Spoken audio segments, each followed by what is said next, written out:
আমাদের এই সংযুক্ত আরব আমিরাত এখন রেমিটেন্স প্রেরণের দিক থেকে শীর্ষে অবস্থান করছে।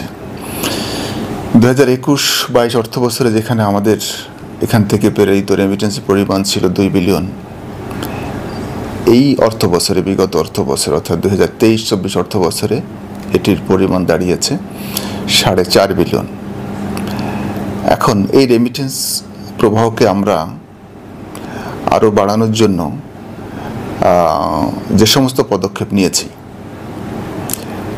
যেটি চলমান আছে, এখন এই প্রোপাগান্ডা বা গুজবকে প্রতিহত করার জন্য আমাদের এই যে উদ্যোগ এবং আমাদের বাংলাদেশ কনসুলেটের যে সমস্ত উদ্ভাবনী কর্মসূচিগুলো আছে, যা ইতিমধ্যে ব্যাপকভাবে প্রশংসিত হয়েছে এবং হুন্ডি প্রতিরোধে যা অভূতপূর্ব ভূমিকা রেখেছে, সেগুলো আরও জোরদার হবে এবং এর ফলে রেমিটেন্স প্রবাহ যারা মনে করছে যে রেমিটেন্স প্রবাহ কমে যাবে, বাংলাদেশ ক্ষতিগ্রস্ত হবে, তাদের ধারণা সম্পূর্ণ অমূলক এবং তাদের কথায় বিভ্রান্ত হয়ে যারা হুন্ডির মাধ্যমে রেমিটেন্স পাঠানোর চেষ্টা করবে, তারা নিজেরা বিপদগ্রস্ত হবে, তাদের পরিবার বিপদগ্রস্ত হবে। এখানকার সাধারণ প্রবাসী বাংলাদেশি যারা, আমি যেটা বলেছি, সাধারণভাবে তারা অত্যন্ত শান্তিপ্রিয়, অত্যন্ত পরিশ্রমী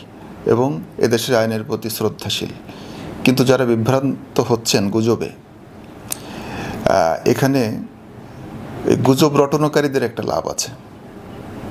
তারা এই গুজব রটনা করে কিছু তাদের সোশ্যাল মিডিয়ার, তাদের পেজ, তাদের চ্যানেল, তারা ভিউ বাড়াচ্ছে, এর মাধ্যমে তাদের ইনকাম বাড়ছে। তার কারণ এ ধরনের কিছু ডাহা মিথ্যা গুজব বেশি ছড়ায়, গুজব সবসময় বেশি ছড়ায়, এর মাধ্যমে তাদের ইনকাম বাড়ছে, এটি তাদের ব্যবসা, তারা গুজব ব্যবসায়ী। কিন্তু এই গুজবের মাধ্যমে যারা ক্ষতিগ্রস্ত হচ্ছে, যারা এখানে জেল খাটছে, এখন যাদের এখনও যারা বিচারের সম্মুখীন, যারা দেশে যা ডিপোর্ট হচ্ছে, এদের কারো দায়িত্ব এই গুজব রটনাকারীরা কখনো নেবে না। যে 57 জনের জেল হলো, আমি যদি ধরে নিই যে এই 57 জনের যে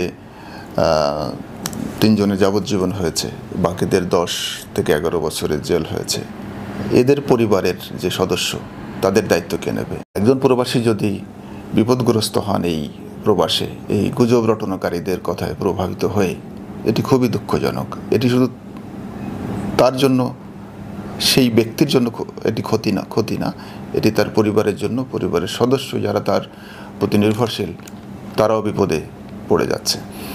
এখন বিষয়টা হচ্ছে, আমি বিশ্বাস করি এই গুজব রটনাকারীদের গুজবের জবাব দিতে হবে সত্য দিয়ে। সত্যই হচ্ছে মিথ্যার বিপক্ষে সবচেয়ে বড় জবাব এবং সেটি প্রবাসী বাংলাদেশিরা সবসময় দিয়েছে, এখনও দেবে। তারা আরও বেশি করে রেমিটেন্স পাঠিয়ে দেখিয়ে দেবে তাদের দেশপ্রেমের প্রমাণ তারা দেবে। একজনের উপরে যদি 6 জন নির্ভরশীল হয়, তাহলে এখানে প্রায় 350-র মতো মানুষ, তাদের পরিবারের সদস্যরা এখন হাহাকার করবে। তাদের ইনকামের যে সোর্স, সেটি বন্ধ হয়ে গেল। তা এদের দায়িত্ব তো এই গুজব রটনাকারীরা কখনো নেবে না।